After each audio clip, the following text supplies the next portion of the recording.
Come! That's the second sound heaven makes, and the second seal breaks. Out rides a horse the color of blood. Its rider isn't handed a bow this time. He's handed a sword, and permission to take something you didn't know could be taken. Not land, not lives, not directly. Peace itself, lifted off the whole earth in one motion. And here's the question that should actually stop you. Why would God allow that? Not the rider, not chaos. God, the same one holding the scroll this whole vision hangs from. If he's still in control, why does he let peace go at all? Stay with me. This isn't a question with a comfortable one-line answer. It never has been. If that question has ever sat heavy on you too, hit like right now. Now look again at exactly what Revelation says happened in that room. Word for word. The rider isn't described as seizing the sword. He's described as being given it, given the permission to. That word matters more than it looks like it does on the page. In the original language, it's a passive. Something is given. Nobody's named as the one doing the giving. That's not sloppy writing. That's a pattern John uses on purpose all through this chapter. Power isn't stolen anywhere in Revelation 6. It's granted, every single time, by someone the text won't name directly. You already saw this once, with the first rider and his crown. Now it happens again, and it will keep happening, seal after seal. So before we can answer why God lets this happen, we have to sit with something harder. He doesn't just allow it from a distance. The text keeps saying quietly that he's the one handing it over. That should unsettle you more than a rider with a sword ever could. So we go looking for how this pattern started, because this isn't the first time God released something like this. Centuries before John's vision, the prophet Zechariah saw 4 spirits sent out from God's own presence. Not rebels, not escapees. Spirits assigned on purpose to patrol the earth. The red horse in that vision was already tied to unrest, centuries before Revelation ever borrowed the color. Which means this rider isn't new. He's the same pattern, given a sharper edge. And there's a text that goes even further than Zechariah, one that names the appetite behind the sword directly. Imagine that appetite as something old. Older than this vision, older than Sinai. The Book of Enoch describes a spirit assigned not to armies, but to the hunger that starts them. Not the battle, the craving for it, planted quietly, long before the first blow lands. That's not scripture speaking. That's a much older Jewish writing, offering its own name for what this rider carries. And there's a third witness, the same one we found guarding the first seal's mystery, the Dead Sea Scrolls. That community wrote about 2 spirits walking beside every human heart, one of truth and one of falsehood. The spirit of falsehood, they wrote, pulls people toward violence and deceit. 3 sources, centuries apart, all circling the same idea. The sword doesn't create the hunger for blood, it reveals it. Subscribe now, because Seal 3 uncovers something even stranger than this one. Here's the detail almost nobody catches in this passage. The rider never swings that sword himself. Scripture doesn't say he kills anyone. It says people are given over to slaying one another. Human hands, human choice. The rider only removes what was holding them back. That's the overlooked twist in this whole seal. Peace was never the natural state being interrupted. Peace was the restraint. And restraint, once lifted, doesn't create violence out of nothing. Go back to Genesis, long before any seal, any rider, any scroll. The earth was already filled with violence. That's not this vision speaking. That's the flood account, centuries earlier, saying the same thing. Go back even further than the flood, to the very first family born outside Eden. 2 brothers. One offering accepted, one refused, and envy sitting at the door, waiting. God warns Cain directly. Sin is crouching at the door. You must rule over it. Cain doesn't.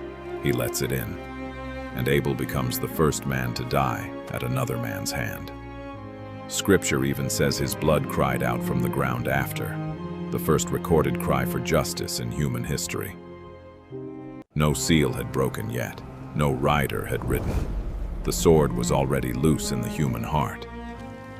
That's the detail this seal doesn't invent. It just makes visible what Cain already proved. Centuries later, someone else would name this same pattern out loud, long before John ever saw a single seal break. Jesus, sitting with his disciples, warns them plainly. You will hear of wars and rumors of wars, but see that you are not afraid, for the end is not yet. Nation will rise against nation, he says. See that you are not alarmed. These things must happen, but the end is not yet, which means Revelation's second seal isn't new information handed to John. It's the same warning Christ already gave, now playing out as vision instead of speech. He named this pattern before it ever needed a scroll to reveal it. Notice what Jesus doesn't say. He doesn't say this won't happen. He says don't let it break you. That's a very different instruction than the one most people expect from that verse. He's not promising the world will stay calm. He's promising you don't have to stay afraid inside it, which is the exact same posture this seal is asking of you centuries later. There's an older prophecy sitting behind all of this too, one Isaiah spoke long before any seal existed. A day, he said, when nations will beat their swords into plowshares and war will be studied, not practiced. That day hasn't come yet either, but it was promised before this seal ever broke. Which means the red horse doesn't get the last word here. Isaiah does. Christ does. You've probably felt this same restraint tested somewhere much smaller too. Not nations, just a home, a friendship, a marriage. The same pull toward harshness when peace should have held. The same choice sitting in your hands, not the rider's. That's not a stretch. That's the exact mechanism this whole seal has been describing the entire time. 3 ancient voices, 1 modern seal, and 1 very old question finally starting to make sense. So hold all of it together for a second before we close this out. The rider, the restraint, the prophecy still waiting to be fulfilled. None of it happened because God stopped paying attention. All of it happened because he never stopped respecting your freedom to choose. Hold that. It matters more than it sounds like right now. Which means the second seal isn't introducing something new into the human heart. It's exposing what was always there. So now you can actually answer the question this video opened with. Why does God let peace get taken from the earth? Because peace was never something he forced onto anyone. He didn't build a world where violence is impossible. He built a world where love is real, which means refusal has to be real too. A love that can't be refused isn't love. A peace that can't be broken was never freely kept in the first place. So when that restraint lifts, what's revealed isn't God's failure. It's yours, it's mine. The rider doesn't manufacture the sword. He only shows you what was already sitting in human hands, waiting. That's a harder answer than God allows suffering for reasons we can't know. It's also a truer one, and it's one Scripture has been building toward the whole chapter. But there's something this seal doesn't get the final word on, even after everything you just heard. Because centuries after this scroll would even be written, someone stood in a room and said something nobody expected. Peace I leave with you. My peace I give you. Not as the world gives. Not the fragile peace this seal can strip off the earth in one motion. A different kind entirely. One that doesn't depend on armies staying calm or hearts staying kind. One the red horse was never given permission to touch because it was never sitting out on the earth to begin with. So carry this out of the video, not just the explanation. Whatever piece you're holding on to right now, check where it's actually sitting.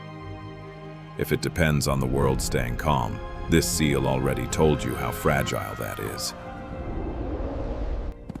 If it depends on something Christ already planted in you, no rider on any horse can reach it. You've got your answer now. Peace wasn't taken by force.